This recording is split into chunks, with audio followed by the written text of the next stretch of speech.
दोस्तों नमस्कार। जैसा कि अभी आपको बताया गया, मेरा नाम गोपीचंद चौधरी है और मैं राजस्थान में भरतपुर डिस्ट्रिक्ट जिला है और उसमें कस्बा है डीग। वहां से लगभग 40 किलोमीटर दूर उस बहुत छोटे से कस्बे को बिलोंग करता हूं और पेशे से मैं गवर्नमेंट एम्प्लॉई हूं। पिछले 19 साल से जॉब कर रहा हूं और पिछले कुछ सालों से टोटली पार्ट टाइम इस बिजनेस को हम लोग बिल्ड कर रहे हैं पूरे परिवार के साथ। आज आपसे बहुत सारी बातें करेंगे, बहुत कुछ जानने को मिलेगा, बहुत कुछ आपसे हमें सीखने को मिलेगा। अब तक हमने बहुत सारे लोगों को देखा और बहुत सारे लोगों का एक्साइटमेंट देखा। हमारी टीम भी बहुत एक्साइटेड देखी हमने, लेकिन जो एक्साइटमेंट आज राजकोट के अंदर देखने को मिला, रियली ग्रेट एक्साइटमेंट। आप एक बार अपने लिए जबरदस्त तालियां बजा सकते हैं।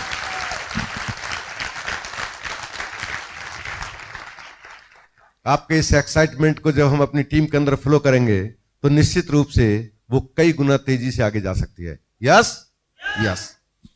मैं आपसे लगभग 1 घंटा बातें करूंगा और हम ये जो अपना सेशन रखेंगे वो 2 पार्ट में होगा। पहले सेशन में हम बात करेंगे हम कौन हैं, हम कहां से आए हैं, हमको ये अपॉर्चुनिटी कैसे मिली, हमने इस अपॉर्चुनिटी में से क्या काम किए और क्या रिवार्ड्स मिले। अगर आप इसके अंदर इन्वॉल्व होते हैं तो आपको क्या क्या मिलेगा और ये क्यों दुनिया की बेस्ट अपॉर्चुनिटी है। यस।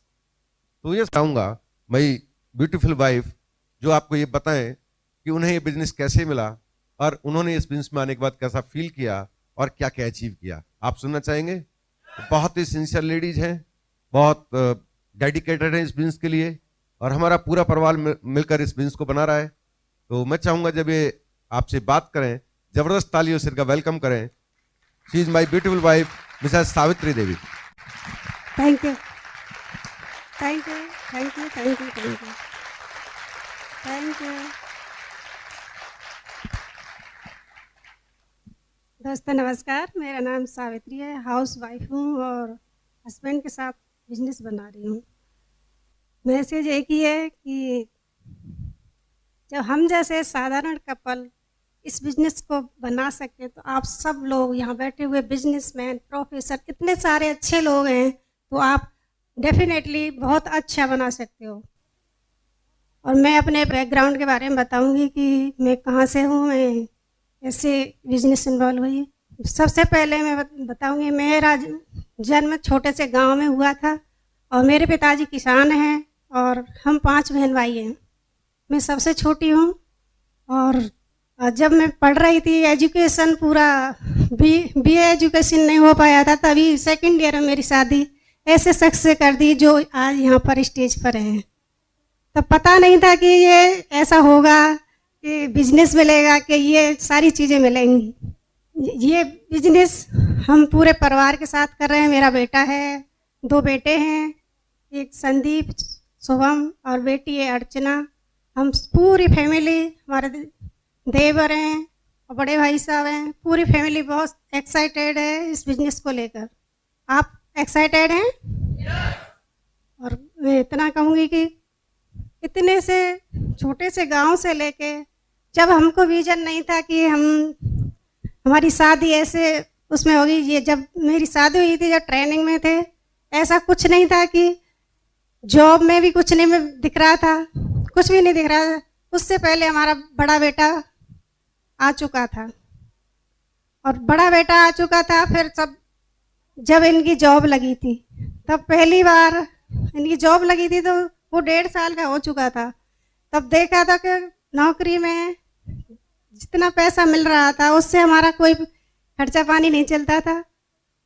जब 3 बच्चे हो गए तो और ज़्यादा खर्चे बढ़ने लग गए। अब जब जॉब बहुत दूर थी, जोधपुर थी, तो हम पूरे फैमिली ले गए थे साथ में। तो जब साथ में ले गए थे वहाँ खर्चा हमारा बिल्कुल ही नहीं चल पाता था। हम कुछ ढूंढ रहे थे कि कोई फ्रेंचाइजी कर लें, कुछ गलीचे का काम कर लें, बहुत कुछ किया था लेकिन कुछ भी नहीं हो पाया था। जॉब में पैसा आ रहा था, फैमिली चल रही थी, पर लेकिन संतुष्ट नहीं थे। संतुष्ट होने का कोई सवाल ही नहीं था। सर्विस में पैसा इतना नहीं आता जितना हमारे खर्चे थे। जैसे तैसे ये जॉब कर रहे थे कि एक हमारे अपलाइन जो इन्हीं के साथ जॉब कर रहे थे। एक दिन उन्होंने प्लान दिखाया और इनकी समझ में नहीं आया। उन्होंने प्लान दिखाया, इन्होंने कागज़ फाड़ के फेंक दिया। शायद उस टाइम इनकी समझ में नहीं आना था। जब फिर दोबारा से प्लान दिखाया, इनकी समझ में आने लगा कुछ बात है। अच्छा काम है। फिर इनके समझ में आने लगा कि चलो कर लेते हैं, पर पैसा नहीं है हमारे पास। क्यों ये एक्स्ट्रा मनी के लिए सोच तो रहे थे कि एक्स्ट्रा मनी आए, पर लेकिन नहीं मिल पाया था। जब बिजनेस में ये देख रहे थे कि इसमें पैसा आ सकता है, तो इन्होंने बहुत तेज़ी से इस बिजनेस को बिल्ड किया और इस स्टेज पे हम आ चुके थे। जब हम सोच रहे थे कि क्या करना है, क्या आगे बढ़ना है, ये हम बिल्कुल समझ में नहीं आ रहा था। कि जब एक सेमिनार था कांति और हेमी गाला का, तब आगरा में था, तब हम गए थे, तब से हमारी ये बिजनेस समझ में आ गया। वहाँ पर एक चीज़ समझ में आई थी कि पैसा बहुत चाहिए, जिंदगी चलानी है तो पैसे के लिए बहुत मेहनत करनी पड़ेगी। और टाइम तो खूब था, पैसा नहीं था, और सिक्योरिटी तो बिल्कुल ही नहीं थी। मेरे को यूँ डर लगता था कि आज सस्पेंड हो जाए तो कल बच्चों के लाले पड़ जाते हैं जॉब में। बिजनेस का तो हम कोई पता ही नहीं था, हमारी फैमिली में कोई बिजनेस नहीं करता था, और समय तो काफ़ी था, पर वो संतुष्टि नहीं थी। जब हमने संभल के बिजनेस को बिल्ड किया, आज हम यहाँ पर हैं और आगे बढ़ते जा रहे हैं। और बताऊंगी कि हमको क्या क्या मिला इस बिजनेस से।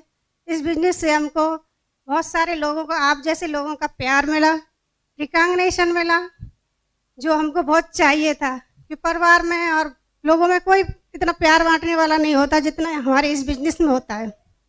सबसे बड़ी बात, हस्बैंड वाइफ की रेस्पेक्ट मिली, हम एक दूसरे को समझने लगे, लोगों को समझने का मौका मिला कि लोग कैसे कैसे होते हैं, अपने कौन होते हैं और बाहर वाले कौन होते हैं। हमको इस बिजनेस से इसकी परख मिली, और इस बिजनेस में हमने बहुत सारा पैसा कमा रहे हैं, और 3 गाड़ियां बदल चुके हैं, ज्वेलरी काफ़ी खरीद चुके हैं, और काफ़ी प्लॉट वगैरह भी ले चुके हैं इसी बिजनेस के द्वारा। और बच्चों को जो दे नहीं पा रहे थे वो सारी चीज़ें दे रहे हैं। और हमको बहुत अच्छा लग रहा है इस बिजनेस से। फॉरेन ट्रिप, 5 स्टार ट्रिप, ये सारी चीज़ें हमको मिलती हैं तो हमको और अच्छा लगता है। और सबसे बड़ी बात है कि हमको करोड़पति अरबपति लोगों के साथ बैठने को एसोसिएशन मिलती है, इतनी बढ़िया एजुकेशन मिलती है कि इस एजुकेशन को हमने पहले पढ़ा ही नहीं था कभी भी, कि कैसा मेंटल होना चाहिए अपना, कैसी सोच होनी चाहिए। नेगेटिव सोचे जा रहे थे, पता नहीं ज़िंदगी में क्या होने वाला है। जब इस सिस्टम में आए तब हमको पता चला कि ये एजुकेशन अलग तरह की है, ये तो सारे परिवार को बदल देगा। ये तो एक पुण्य, जैसे रामायण और महाभारत में वो शिक्षा दी जाती थी, वो शिक्षा हमारे लिए अब मिल रही है। हमको लग रहा था कि इंसान का जन्म एक बार होता है, बार बार नहीं होता, इसको अच्छी तरह से कैसे जिया जाए, ये हमारा इस बिजनेस के द्वारा ही सिखाया गया। आज हम जो जीवन जी रहे हैं, वाकई हम पहले कभी नहीं जी सकते थे। ये सारी चीज़ें हमारे लिए इस बिजनेस से मिली हैं, और आप भी ले सकते हैं। इसके बाद जो सेशन आया वो मेरे हस्बैंड बताएंगे। Good evening. Thank you. दोस्तों, आज जो हम बातें करेंगे आपसे, वो शब्दों से ज्यादा दिल से बातें होंगी। यस, क्योंकि कहा जाता है ड्रीमर्स कभी शब्दों में बिलीव नहीं करते, वो तो एक दूसरे के दिल में बिलीव करते हैं, और एक ड्रीमर दूसरे ड्रीमर को दुनिया के किसी भी कोने में जाकर ढूंढ ही लेता है। यस, जब मैं पैदा हुआ था तो बहुत छोटा था। यस, यस, मैं आपको बता रहा हूं कि आप में और हमें कुछ स्पेशल नहीं है, सब कुछ लगभग एक जैसा होता है, बस आगे जाकर थोड़ा चेंज आने लगता है। हमने अपने पढ़ाई कर रहे थे, उस टाइम लग रहा था कि हम जिंदगी में बहुत आगे जाना चाहेंगे।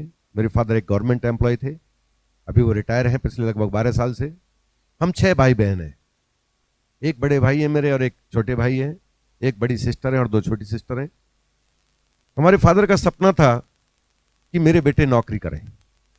वो अपने सपने के अंदर बहुत डेडिकेटेड थे। एज ए पंचायत प्रसार अधिकारी एक पोजीशन होती है स्टेट गवर्नमेंट के अंदर, उस पर वो जॉब कर रहे थे। मैंने सबसे ज़्यादा अपनी ज़िंदगी में उनसे एक चीज़ सीखी, वो बहुत ही ईमानदार और बहुत ही मेहनती इंसान थे। उन्होंने 36 साल से ज़्यादा का वक्त जॉब में निकाला, और मैंने कभी ऐसा नहीं देखा कि किसी संडे के अलावा उन्हें घर पर देखा हो। वो रोजाना सुबह जाते थे और शाम को अपने जॉब से लौट कर वापस आते थे। इतनी मेहनत के बावजूद भी 6 बच्चों का खर्चा चलाना इतना सरल होता है क्या? हम देखा करते थे घर के अंदर की छोटी छोटी बातों पर बहुत सारी चीजों को कर दिया जाता कि चलो ये आगे अगले महीने दिलाएंगे। कभी ऐसा नहीं देखा हमने कि हम पूरे 6 भाई बहनों को एक साथ कपड़े सिलवा दिए जाए या बहुत अच्छा बैंक बैलेंस हो। जो एक नॉर्मल जिंदगी होती है वो जी रहे थे, लेकिन हम खुश थे। कई बार अकेले में हम देख कर ये, मुझे तो बहुत तकलीफ होती थी जब मैं थोड़ा बड़ा हो गया था, लगभग 7th या 8th में आ गया था, और जब फादर से मदर किस चीज के बारे में बोलती थी और फादर बोलते थे इस महीने की तनख्वाह तो खर्च हो गई, अगले महीने ये सब कुछ कर लेंगे। मैं सोचता था इतनी मेहनत करते हैं और इनको पैसा खर्च कैसे हो जाता है, खत्म क्यों हो जाता है। तो हमने सोचा हम बहुत पढ़ेंगे।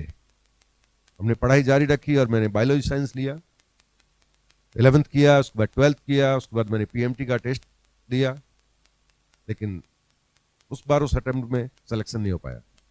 उसके बाद हमने वेटनरी के अंदर ट्राई किया, फिर हमारे दिमाग में आया नहीं हम जॉब नहीं करेंगे, हमें बिजनेस करना है। और हमने परिवार के साथ मिलकर एक ऑयल मिल लगाई। उस तेल मिल के अंदर हमने लगभग 2-3 साल तक काम किया। बिजनेस है, गारंटी नहीं दे सकता कोई, वो ग्रो करने लगा, लेकिन अचानक ऐसा लगने लगा कि नहीं ये कोई बहुत अच्छा बिजनेस नहीं है। उसके बाद निर्णय लिया चलो हम जॉब करते हैं। हमने अप्लाई किया और एसएमएस हॉस्पिटल जयपुर के अंदर हमारा as a general nursing diploma के लिए सिलेक्शन हो गया। 3 साल डिप्लोमा लेने के बाद हमारा अपॉइंटमेंट हुआ, फर्स्ट अपॉइंटमेंट इन जोधपुर, राजस्थान। सुना है कुछ लोगों ने? यस। 1 साल तक 2 साल तक हमने वहां जॉब किया। उसके बाद लगा कि नहीं ये पैसा सफिशिएंट नहीं है, हमें कुछ और बढ़िया करना चाहिए। हमारा ट्रांसफर हमारे होम डिस्ट्रिक्ट के अंदर हो गया और वहां जाकर हमने कारपेट होते हैं जो राजस्थान के अंदर मिलते हैं, टोंक एक डिस्ट्रिक्ट है, वहां से हमने कारपेट लाकर उनको सेल करने का प्लान किया कि चलो हम पार्ट टाइम ये काम करेंगे, बिजनेस कोई भी हो करना चाहिए, लेकिन वो भी हमें नहीं जमा। उसके बाद मैंने कुछ प्रैक्टिस करने की कोशिश की, प्राइवेट प्रैक्टिस जिसे कहते हैं कि चलो जॉब के साथ साथ पार्ट टाइम हम अपना क्लिनिक चलाएंगे, वो भी कुछ खास पसंद नहीं आया। मैं कुछ ढूंढ रहा था। उसी दौरान मैं जिस जगह पे पोस्टेड था वहां मुझे जॉब करते हुए लगभग 8 साल का समय हो गया था। लगा कि मैं लॉन्ग स्टे में हूँ, मेरा यहाँ से ट्रांसफर हो सकता है, क्यों ना ऐसा करें हम अपनी मनपसंद की जगह पर जाकर ट्रांसफर हो जाए। तो मैंने वहां से कुछ टाइम के लिए एक दूसरी जगह पर पोस्टिंग लिया, और जिस जगह पर पोस्टिंग लिया वहां पर मुझे पहले से मेरे एक कुलीग मिले, उनका नाम था मिस्टर पुष्पेंद्र सिंह सिंसनवार। जैसे मैंने ज्वाइन किया उसके दूसरे 30 दिन उन्होंने ये प्लान मुझे दिखाना शुरू किया और उन्होंने कहा बॉस आपको एक चीज दिखाते हैं, देखिए, और ये एक बहुत बढ़िया कॉन्सेप्ट है, इस कॉन्सेप्ट से बहुत अच्छा पैसा बनाया जा सकता है। जैसे उन्होंने कहा पैसा बनाया जा सकता है, मेरे एकदम अलर्ट हो गया। मैंने कहा बताइए। तो जैसे उन्होंने पेपर पर गोले गोले बनाना शुरू किया तो मुझे लगा कि ये कोई मेंबर बनाने का बिजनेस है और ऐसे पैसा नहीं आता। मैंने पेपर को पकड़ा और यूं उछाल दिया। ये सिलसिला लगभग 7 दिन तक चलता रहा और 7वें दिन मैंने एक चीज उनको बोल दी, क्या चाहते हो, या तो आप यहां से ट्रांसफर करा लो या मैं करा लेता हूं। अंत में वो, उनसे मेरे पारिवारिक संबंध भी थे और चूंकि वो जूनियर थे, वो उस दिन तो शांत हो गए। फिर एक दिन उनके बड़े भाई साहब डी गाए हुए थे, जो कि इंटेलिजेंस ब्यूरो के अंदर एक बहुत हायर पोजीशन पर है। उन्होंने मुझे बताया कि गोपी जी आपको ये पुष्पेंद्र जी ने कॉन्सेप्ट दिखाया, आपने इसके बारे में क्या सोचा। मैं कौन सा कॉन्सेप्ट की बताया था मैंने, ये कोई कॉन्सेप्ट नहीं है, ये तो सिर्फ कुछ लोग बनाने हैं, ऐसे कोई पैसा नहीं आता। उन्होंने कहा आपको क्या लगता है, मैं आपसे 2 मिनट बात करूंगा। उनका जो लाइन थी, उन्होंने बोली 2 मिनट में आप मुझे बताइए मेरे बारे में आपका क्या कहना है। मैंने आप तो बहुत इंटेलिजेंट हैं। उनके बारे में बता दूं, वो पीएचडी हैं, बहुत अच्छे मार्क्स से सब कुछ किया, उन्होंने एमफिल किया, वो इंटेलिजेंस ब्यूरो के अंदर बहुत हायर पोजीशन पर हैं। उस वक्त उनकी सैलरी बहुत ज्यादा थी, यानी कि हमारी सोच से कहीं ज्यादा, और लगभग हमारी सैलरी से 2 गुने से ज्यादा। उन्होंने कहा आपको क्या लगता है, मैंने कुछ सोचकर इस बिजनेस के अंदर कदम डाला होगा। जब मेरी समझ में आता है और मैं मानता हूं मुझे इस कॉन्सेप्ट की जरूरत है, मेरे पास तो वक्त भी नहीं है, तो आपको ऐसा क्यों लगता है आपको इसकी जरूरत नहीं है। मेरे पास कोई आंसर नहीं था। मैंने सिर्फ इसलिए इसको साइन अप किया कि इस आदमी से बहस करने से क्या फायदा। जो आदमी घर तक चलकर आ गया वो मानेगा तो है नहीं, पैसे तो लिए बिना जाने वाला नहीं है। तो मैंने कहा ठीक है, आप तो ये बताओ मुझे क्या करना है, कि आपको ये फॉर्म साइन करना है और आज से आप डिस्ट्रीब्यूटर हो गए और ये बिजनेस आपका हो गया। ठीक है, वो गए घर को आराम से, और हम बिल्कुल कोई बहुत ज्यादा एक्साइटेड नहीं थे। लेकिन 2 घंटे बाद घर पहुंचते उनका फोन आया कि आपको मैं काम बताना भूल गया। मैंने बता दीजिए, वो भी बता दीजिए, जब पैसा चला ही गया तो फिर तो सोचते हैं कि क्या काम है। कि आपको कुछ लोग बनाने हैं। मैं कितने लोग बनाने हैं कि उस कॉन्सेप्ट के हिसाब से जब 100 पीपल्स आपके टीम के अंदर हो जाते हैं, जिनका 100 पीवी के हिसाब से हम वॉल्यूम काउंट करें, तो आपकी इनकम मोर देन 40,000 रुपए आएगी। उन्होंने अपने हिसाब से समझाया, हमने अपने हिसाब से समझा, कोई फर्क नहीं पड़ता समझा वाला किस हिसाब से समझाता है। डिपेंड इस पर करता है समझने वाला किस तरीके से समझता है। हमने समझा कि एक ही महीने में 100 बना देंगे तो ये पैसा एक ही महीने में आ जाएगा। शाम को 6 बजे की बात थी, हमने अपने दोस्तों को फोन किया, कुछ लोगों से बात की और डेट डिसाइड कर दी कि कल हम आपको कुछ चीजों के बारे में बताएंगे, सब इकट्ठे हो जाना। सारे लोगों को इकट्ठा किया और मैं होम डिस्ट्रिक्ट भरतपुर पहुंचा, एक पेड़ के नीचे उन लोगों को कॉन्सेप्ट समझाया और एक ही रात के अंदर 64 लोगों को साइन अप किया। खुशी की बात है। यस, अभी सुनते जाइए। नतीजा क्या हुआ कि वो 64 के 64 पता नहीं था कि इनको डिजाइन भी किया जाता है, एक बिजनेस है और वंडरफुल कॉन्सेप्ट है, इसमें कुछ खास चीजें और सीखनी होंगी। वो सारे के सारे एक के नीचे एक थे।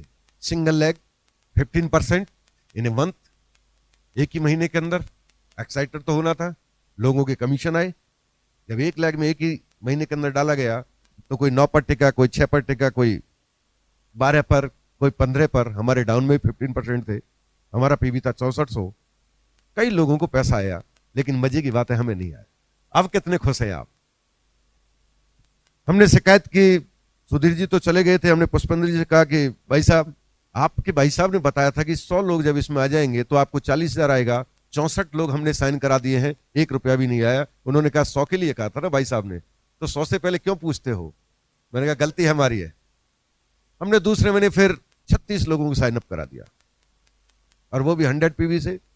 36 लोगों पर फिर कोई ब्रैकेट नहीं बनता है और हमें फिर पैसा नहीं आया। मजे की बात है, हमें यह नहीं बताया गया था कि ये रिफंड पॉलिसी भी इसके अंदर होती है और ये बिजनेस वापस हो सकता है। 2 महीने जब काम करने के बाद पैसा नहीं आया और वो भी उन्होंने कहा कि आ सकता है, आएगा, आपका भी इकट्ठा हुआ, कैलकुलेशन होगा, तो 3 महीने निकल गए हमारे।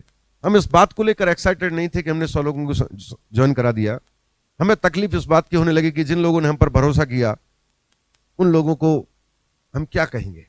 एक दिन बैठे बैठे हमने एक लिटरेचर, उसके अंदर किट जो थी, वो किट भी हम नहीं देखते थे जब, तो हमने सोचा बस लोग ही तो बनाने। किट के अंदर एक ग्रीन फोल्डर होता था, वो निकाला और उसको स्टडी करना शुरू किया। ये बात रात को लगभग 11 बजे की है और मैं 2 बजे तक उसको स्टडी करता रहा और एक चीज समझ में आ गई थी, ये बिजनेस अलग कॉन्सेप्ट है। जो बताया गया है वो तरीका या तो मैंने नहीं समझा या मुझे सही नहीं बताया गया। ये एक बड़ा काम है और मुझे इसे सीरियसली समझना चाहिए। उसके बाद एक सेमिनार हुआ था दिल्ली के अंदर, वहां बताया गया कि मेरे अप्लायंस जो थे सुधीर जी, वो सिल्वर हो गए थे और कहा था कि उनको पिन रिकग्नाइज किया जाएगा, as a new brand silver की हैसियत से रिकग्नाइज किया जाएगा, आपको दिल्ली चलना है। और हम मेंटली प्रिपेयर थे, चलो अब इसे सीखते हैं, क्या है हुआ जो देखा जाएगा। हम दिल्ली गए, कुछ लोगों को साथ लेके गए, गाड़ी की हमने, और हमारे यहाँ से दिल्ली लगभग 200 किलोमीटर है। 8-9 लोगों को अपनी गाड़ी में बैठाया, गाड़ी का किराया हमें देना था, लोगों को हम साथ लेके गए और जैसे वहां एंट्री करने लगे, जैसे आज आपने एंट्री की तो हमको रोक दिया गया, कहा था टिकट। मैंने ये कहाँ मिलती है कि उन्होंने बताया वहां मिलती है। हम थोड़ा, आपकी भी काउंटर होगा, हम वहां गए थे और हमने कहा एक टिकट दीजिए। उन्होंने कहा 100 का नोट दीजिए। मैंने 100 रुपये तो हम नहीं देंगे कि हम आपको अंदर नहीं जाने देंगे। मैंने कहा ये काम समझ में नहीं आया। तो कुछ लोग अंदर जा चुके थे, जिन्हें लगा इतनी दूर चल कर आए तो 100 रुपये में वापस क्यों लौटे, लेकिन 3-4 लोग थे जिन्हें मैं रोक लिया। मैंने कहा ये सब बेवकूफ बनाने का धंधा है, आप और हम अंदर नहीं जाएंगे, बाहर बैठो। अंदर जो चले गए उनका आने का इंतजार तो करेंगे। उनको बाहर बैठाया, चाय पिलाई, उनका सारा खर्चा उठाया और एक प्रॉमिस लिया कि ये बिजनेस यहां से लौटकर नहीं करना है, क्यों वो डिस्ट्रीब्यूटर नहीं थे। वो जिन्हें प्रॉस्पेक्ट करते उन्हें मैं लेके गया था। जितना अंदर जाने का खर्चा नहीं होता उससे ज्यादा का खर्चा मैं बाहर कर चुका था उन लोगों पर, ताकि वो इस बिजनेस को साइन ना करें। लौटकर जो लोग अंदर गए थे वो बाहर निकल कर आए तो उनको पनिश किया हमने कि आपने बहुत बड़ी गलती की, कम से कम पूछ तो लेते, अंदर गए हो तो बाहर आए हो और अंदर आपने जाने क्या देखा हमें नहीं पता, लेकिन अब पनिशमेंट ये है, रास्ते का सारा खर्चा आप उठाओगे और दूसरा वायदा ये करो कि इस बिजनेस को साइन नहीं करोगे। कैसा लगता है? अच्छा लगता है। उन्होंने वायदा किया और हम घर आ गए और घर आने के बाद हमने निर्णय लिया कि ये बिजनेस हम नहीं करेंगे, क्योंकि हमने अंदर कुछ देखा तो था नहीं, ये बिजनेस हमें नहीं करना। लेकिन कुछ चीजें हैं जो गॉड के कंट्रोल में होती हैं, जो खुद के कंट्रोल में नहीं होती। वो लोग जिन्हें हमने साइन कराया था वो कुछ कहने लगे कि बताओ भाई साहब क्या करना है। अब जानते तो हम थे ही नहीं क्या करना है, और जो बता सकते थे वो बाहर चले गए थे। उस टाइम मेरे अपलाइन का पोस्टिंग अरुणाचल प्रदेश के अंदर था, सुधीर जी का, वही बता सकते थे थोड़ा बहुत।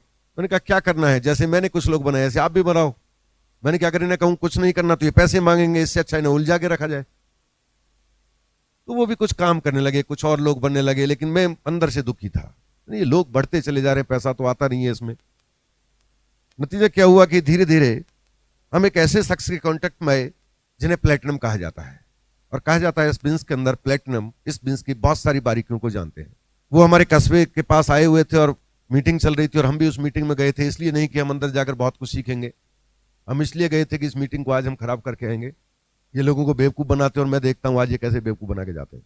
मैं मीटिंग के बाहर था और वहाँ पर हमारे अपलाइन प्लान दिखा रहे थे, लेकिन उनके छोटे भाई जो आज हमारे अपलाइन फाउंडर एमराल्ड है, मिस्टर विनोद चौधरी, वो बाहर एक स्कूटर के ऊपर बैठे हुए थे। मैंने उनसे कहा कि आप भी एमबीए करते हैं क्या? हमें नहीं पता था कि वो क्या है, प्लेटिनम क्या होता है उस टाइम। कि हाँ करता हूँ। कि आप करते हैं? मैंने यहाँ करता हूँ। कि मैंने कहा इसमें पैसा आता है क्या? कि आता है। मैं कितने लोगों पर आता है? कि नहीं वो तो जरूरी नहीं है कितने हो, 10 लोग हैं तो भी अच्छा पैसा आ जाता है।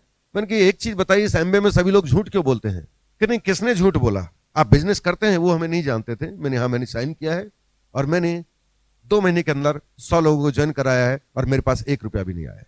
तो थोड़ी देर तो शांत रहे, उसके बाद उन्होंने कहा कि कोई बात नहीं, ये मेरा एड्रेस है और एक बार आप और हम अलग से बैठ लेंगे और मैं बताता हूँ आपको कि किस तरह से इसमें पैसा बनाया जाता है। मुझे लगा उनकी आंखों में देखकर ये इंसान जेन्युइन है। कई बार होता है ना, इंसान की आंखों में देख के पता लग जाता है कि चाहे कोई कैसा भी बोल रहा हो लेकिन ये इंसान झूठ नहीं बोलता। हमने अपने एक डाउनलाइन को भेजा इंक्वायरी के लिए कि ये एड्रेस देखे गए, इनके घर जाके देखो स्थिति क्या है, कहीं सभी एक जैसे तो नहीं है।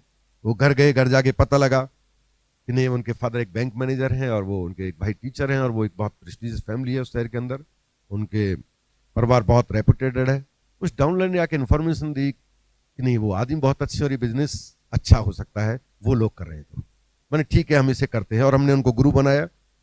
हमने उनसे कहा कि देखो आप हमें बताओ हम करते हैं, कैसे करना है, और जैसे कहोगे वैसे मैं करता जाऊंगा। वो थोड़ा थोड़ा चीज बताते गए और हम उन चीजों को फॉलो करते चले गए। नतीजे यह कि हमने अपने आप से एक वायदा किया था, हम इस बिजनेस को अब बताए गए तरीके से करेंगे। लेकिन एक चीज बता दूं, जब आप एक बार गलती करते हैं तो उस गलती का खामियाजा तो आपको भुगतना पड़ता है ना। हमने जो भी कुछ किया था इसमें लोगों को गलत तरीके से साइन अप कराया, वो अनजाने में था, हमारा इंटेंशन गलत नहीं था, हमें पता भी नहीं था कि तरीका क्या है। और कहते हैं जब आप इस बिजनेस के अंदर काम करते हो, चाहे वो गलत करो या सही करो, एक दिन रिजल्ट जरूर मिलेगा। वो मुझे अंकल कहते हैं और जब बिजनेस के अंदर आए थे वो तो उनकी उम्र लगभग 19 साल थी। मैंने कहा प्रकाश जी, मैंने इस बिजनेस को छोड़ने का डिसीजन लिया है और मेरा 1 साल पूरा हो चुका है और मैं आज ये बिजनेस छोड़ रहा हूं। मैंने अपने आप से कमिटमेंट लिया था, मैं 1 साल करके देखूंगा, अगर इसमें कुछ हुआ तो कंटिन्यू करूंगा, अदरवाइज मैं छोड़ दूंगा। लेकिन 1 साल मुझे एक चीज समझ में आ गई है, ये बिजनेस बहुत अच्छा है, करने लायक है, तुम इसे मत छोड़ना। डाउनलाइन को ये पहला मैसेज था मेरा, गुड मैसेज। और दूसरा फोन किया मैंने अपने अपलाइन को, अपलाइन प्लेटिनम थे उस टाइम। मैंने सर मैंने एक निर्णय लिया है कि मेरा 1 साल हो गया और 1 साल होने के बाद मैंने इस बिजनेस में पैसा नहीं बनाया, इसलिए मैं इस बिजनेस को छोड़ रहा हूं। वो बड़े एकदम शांत हो गए और उन्होंने कहा कि ठीक है आप निर्णय ले चुके हैं, लेकिन क्या मेरी एक बात मानोगे? मैंने कहा कहिए। कि 1 साल आपने इसको अपनी मर्जी से किया, अगले 1 साल आप मेरे कहने से कर सकते हैं? जिसका आप रिगार्ड करते हैं उस इंसान की बात को या उस इंसान की नजरों में आप गिरना नहीं चाहते। और चूंकि विनोद जी का मैं बहुत रिगार्ड करता था, इसलिए मैं उनकी नजरों में गिरना नहीं चाहता था। मैंने बोल दिया ठीक है आप कहते तो फिर कर लेंगे 1 साल और लगातार। उन्होंने कहा लेकिन एक बात याद रखना, उस अगली 1 साल के अंदर जैसे जैसे हम बताएं वैसे वैसे आप बिजनेस को बनाना। मैंने ठीक है, मेरा वायदा है आपसे कि आप और हम हर महीने बैठते रहेंगे और इस बिजनेस को कैसे करना है इस बारे में डिटेल जानते रहेंगे। चूंकि उनका रेजिडेंस मेरे यहाँ से लगभग 150 किलोमीटर दूर था, मैं हर महीने नौकरी में से पैसे बचा के और वहां जाता था और उनके पास बैठकर सीखता था। नतीजा ये हुआ कि मैंने अपने आप को टोटल इनको सबमिट कर दिया, और सबमिट करने के कारण हुआ क्या, जिस इंसान का बिजनेस 1 साल के अंदर -52 था, वही इंसान अगले ठीक 18 महीने, ज्वाइनिंग के 18 महीने, यानी उस घटना के 6 महीने बाद as a new brand silver producer, उसके ठीक 3 महीने बाद as a new brand gold producer, उसके ठीक 3 महीने बाद as a new brand platinum. ठीक 2 साल के अंदर मैं प्लेटिनम हो गया था। कोई फर्क नहीं पड़ता कब कितनी गलतियां की हैं, फर्क ये पड़ता है कब अपने आप को एग्जैक्ट ट्रैक पर लेके आते हो। उसके बाद next year as a new brand founder platinum, उसके next year as a ruby direct, then sapphire, then इसी साल एमरल्ड, और देन इसी month as a founder emerald आप देखेंगे। क्या लगता है उस शुरू के 1 साल के अंदर अगर मैं उस ग्राफ को यूं देखकर छोड़ जाता तो आज बिजनेस में आप और हम मिल रहे होते? ये बिजनेस आज हो रहा होता? नहीं। लोग कैसे मिलते हैं? शुरू में जब हमने उन लोगों को ज्वाइन कराया तो वो लोग तो बैठ गए, उन्हें तो बैठना था। हमने फिर सोचा कि नहीं हम कुछ और लोगों को साइन कराते हैं, और 2-3 महीने बाद हमें पता चला कि नहीं इसका एक तरीका भी है, कुछ और लेग भी खोलनी होंगी। तो हमने अपने किसको खोलें? सबसे ज्यादा आप किस पर कंट्रोल कर सकते हैं? रिलेटिव पर।